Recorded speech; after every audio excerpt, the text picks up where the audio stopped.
A viewer of my videos once left a comment on a video that went, "The indifference of nature frightens me more than direct malevolence or true hatred, because in these instances I am at least being acknowledged and validated as a being." I thought this was an excellent point and I replied that I'd make a video. Now, I guess a few years later at least, I'm getting around to it.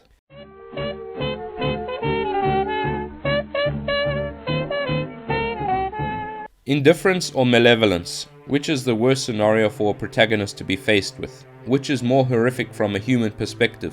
As Lovecraft fans and consumers of cosmic horror, this is a very relevant question. The ironic thing in the mythos is that despite the horror it invokes and the minimal chance of a happy ending for humanity, there is not really anything out there actively coming after humans. There is nothing that has a grudge against our species. The entities in the mythos are mostly indifferent towards us. So, where's the horror? Well, it's more of a thinking man's horror. It's more about the implications and the big picture than the immediate threat of a violent death.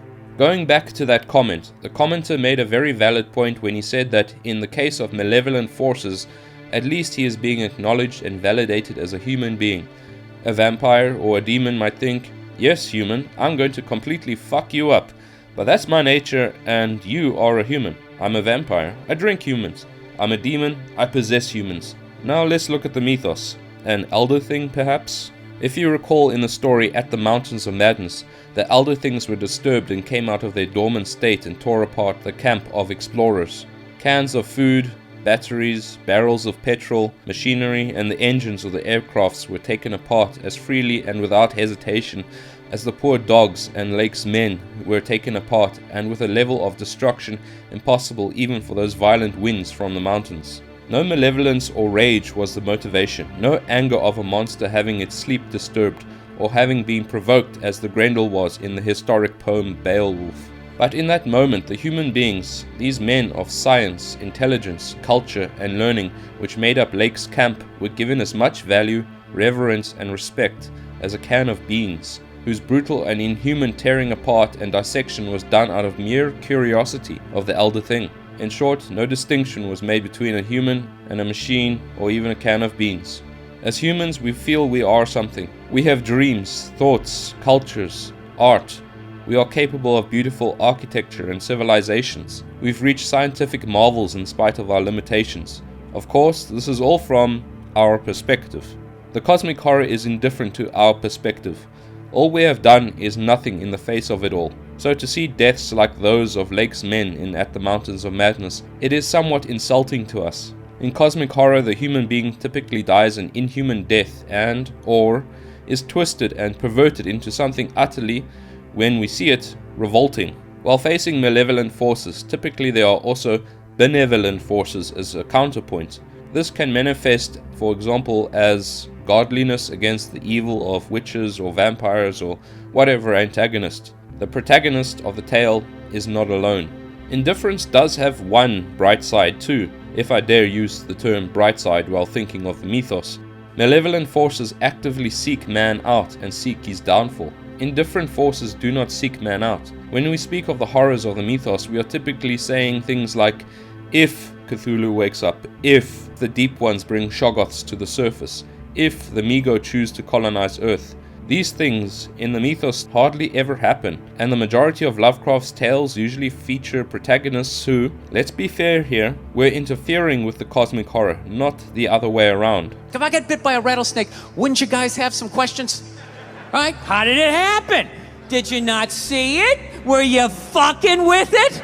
In From Beyond, we see Crawford Tillinghast, a scientist who develops a machine which enables him to see and interact with the unseeing. In the statement of Randolph Carter, Harley Warren chooses freely to go down into the depths of those catacombs. In The Call of Cthulhu, the sailors willingly walked onto Arlia, the home of Cthulhu. In The Haunter of the Dark, Robert Blake chose freely to enter into that church steeple and chose freely to pick up that strangely shining jewel. In The Nameless City, the protagonist chose to go underneath those dunes and into the ruins. Were you fucking with it? Thus, for the most part, in the mythos, humanity is left alone in its black ignorance of reality to go about its day-to-day life. Only a few of our kind discover the truth of our situation in the cosmos. If we take Call of Cthulhu to be true, well, for millennia humanity has been left to its own devices. undisturbed.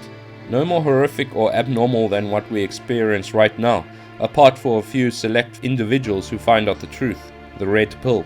So in this case we can say Indifference doesn't sound so bad. If we don't end up facing the horrors out there, we are fine. It's a big if. But the horror we enjoy in Mythos Tales lies in the implications for humanity in the end scenario, when the red pill gets shoved down our throats about our reality, and when we empathize for the protagonists who never knew what they were getting themselves into. Indifference is much more horrific in this regard, because we are alone. We have nobody but ourselves. It's very lonely and cold.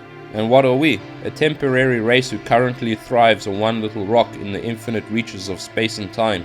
And even on our little planet, there is no shortage of things who, well, it's best that we do not disturb them. No benevolent forces are out there looking out for us, and it's clear that our societies and lives are so fragile. The antagonistic forces do not acknowledge us, and if they do, no respect or dignity is granted to us, even in our destruction. Why would you stress the life of a microbe, after all?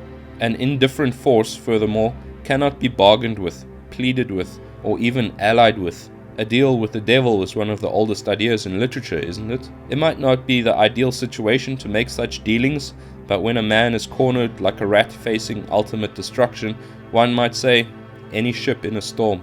In the mythos, there are no ships, good or bad. Indifference is like trying to climb a completely smooth, flat, unyielding surface of polished glass. It gives nothing, there is nothing to grab onto, and as your hands and feet scramble and fail to find grip, panic and terror grows with this realization. As one falls into the abyss below, all you can do, like the protagonist in The Outsider, is see yourself be consumed by the horror and scream.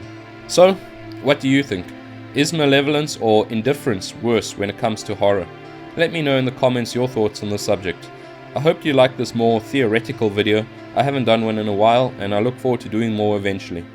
And anyway, I'll see you guys again very soon. Cheers.